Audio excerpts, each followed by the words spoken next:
¿Quieres saber cuáles son los puntos claves para la reactivación de la economía en tiempos de COVID? Quédate con nosotros.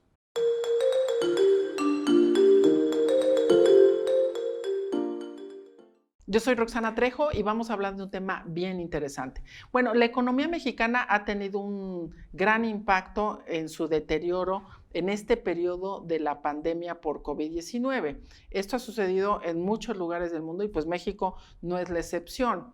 Ante ello es muy importante saber cuáles son las estrategias que tendríamos que estar tomando en relación a este efecto de gran impacto. El sector productivo ha iniciado la reanudación de sus actividades pues de una forma escalonada y esto bajo el riesgo de que surjan nuevos brotes. O sea, cuando abrimos el sistema económico sabemos que si no nos apegamos a las medidas preventivas podemos empezar a tener nuevos casos y un aumento de casos que ha sucedido en otros países y esto por supuesto, al final puede tener un efecto de obligar otra vez al cierre. Por eso es importante saber cómo debemos de prevenir este tema. Y bueno, ¿cómo debe ser la reactivación para que sea sostenida, para que no vayamos a caer en estos puntos débiles? ¿Qué elementos esenciales debemos de tener para llegar a esta reincorporación de la economía en México? Y bueno, ¿podrá México, que es otra pregunta importante, reactivar la economía de manera exitosa?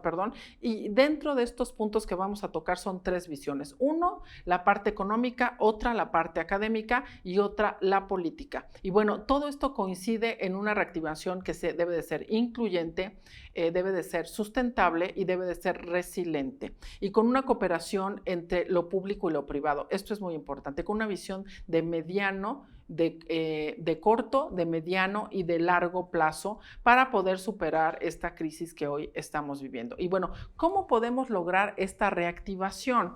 Desde el punto de vista económico, esto tiene que venir como una estrategia muy bien planificada, donde también el gobierno tiene que tener cierta participación y también tiene que ser un espacio tanto público como privado.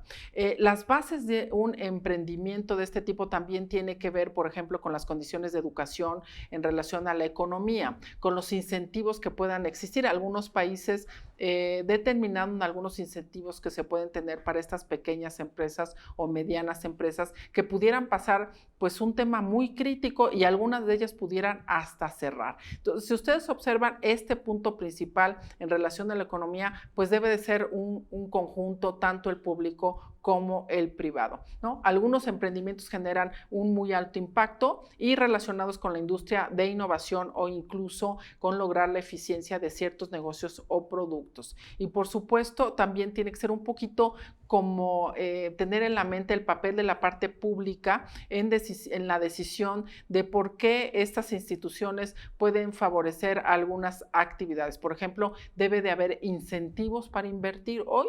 Después de este periodo tan agudo que vivimos, tendría que existir un sistema de que algunos de ellos que cerraron por el proceso de la pandemia hoy pudieran tener un incentivo para poder abrir, o algunas personas que todavía pues no iniciaron algún proceso de pues de empresa pequeña o de negocio pequeño que pudieran tener algún incentivo. Y creo que este es un punto muy importante. Por supuesto, el gobierno ha designado recursos a la población afectada por la crisis y bueno, también a estas empresas que deben de ser formales o informales, también por supuesto deben de estar incluidas en este incentivo. ¿Y cómo debemos de mejorar la recaudación y la formalidad que puede existir? Porque al final esto tiene un impacto tanto dentro de estos negocios pequeños como la parte también del gobierno. Y por supuesto, creo que hay algo que hay que resaltar de mucha importancia y también la necesidad de que existan instituciones muy fuertes que aseguren la rentabilidad de estas empresas que pueden iniciar con contrataciones formales. Bueno, ¿y a qué nos referimos con esto? A que las personas que generan empleos formales tienen que estar seguros que las condiciones sean las mejores para que pueda haber, una continuidad de sus actividades productivas. Esto por el lado de los creadores de un empleo formal. Y por supuesto también tiene que ver con crear una fuerza laboral mucho mejor capacitada, mucho mejor preparada para enfrentar estos nuevos retos en el mundo que continuamos hoy. Bueno, esto en relación a los mercados laborales. Y esto es muy importante de poder dimensionar. También existe una transformación de la mano de las instituciones académicas. Por ejemplo, el Fondo de la Informalidad tiene un origen en la pobreza y la marginación y otro origen en la corrupción. Y esto creo que hoy no debemos dejarlo fuera. Por eso es muy importante atender el fondo del problema. Y por supuesto, hay empresas informales que tienen potencial económico más fuerte que muchos micro y pequeños empresarios formales. Esos hay que detectarlos. Necesitamos que las áreas técnicas de Hacienda o de los sistemas de recaudación, las oficinas que se dedican a esto, pues puedan permitir que ellos también pues participen en este incentivo hacia estas empresas. Y bueno, existe también relación entre cómo podemos nosotros como empresas y también el gobierno mejorar estas actividades y un tema importante sería si si al final queremos que nuestro país aumente tanto su impacto económico, pues habría que ver otros países cómo han hecho este sistema de mejora en relación a la parte crítica y la reactivación de sus economías. Y creo que un punto importante sería qué hemos aprendido nosotros como empresas en este proceso de la pandemia, qué es lo que tendríamos que mejorar. Tendríamos que tener un fondo siempre de resguardo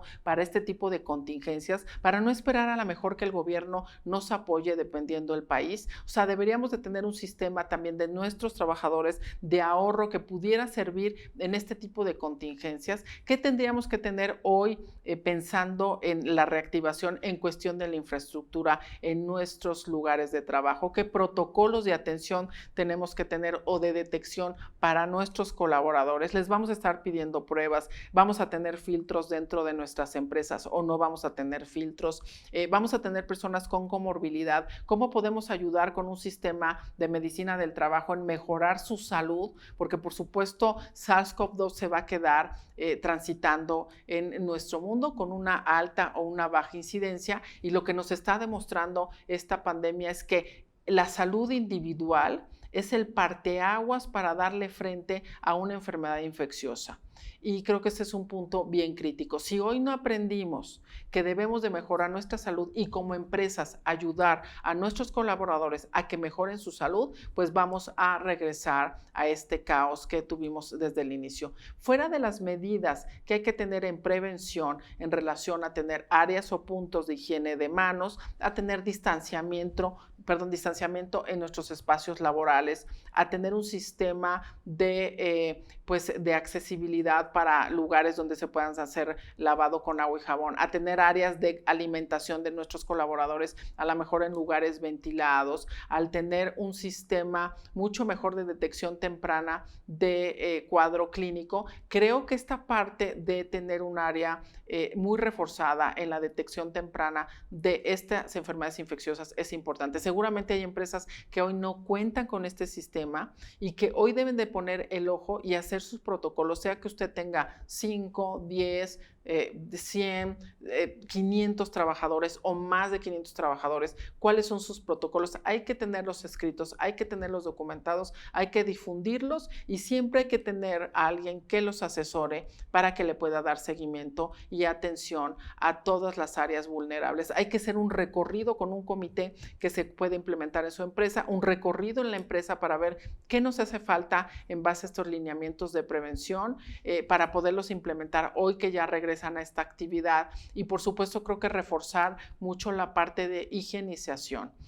Tener un cubrebocas es esencial, pero un cubrebocas eficiente. Contar con un sistema de higiene de manos es importante, pero hay que tener un producto que sí sea eficaz. Contar con un sistema, un equipo de limpieza que podamos capacitar para enseñarles cómo hay que limpiar y con productos que de verdad sean efectivos y con procesos que de verdad estén validados es también esencial. Y esto ayudará, por supuesto, a mejorar nuestros procesos, evitar tener brotes o casos dentro de nuestros colaboradores y evitaremos que regresemos a detener nuestras actividades e impactar en nuestra parte económica y por supuesto esto va a impactar también en la parte emocional de cada uno de nosotros y por supuesto también de nuestras empresas. Con esto queremos dejarles un tema muy importante, entonces siempre hay que estar preparados y una enseñanza de la pandemia es que veamos si hoy haya más de un año ya tenemos nuestros protocolos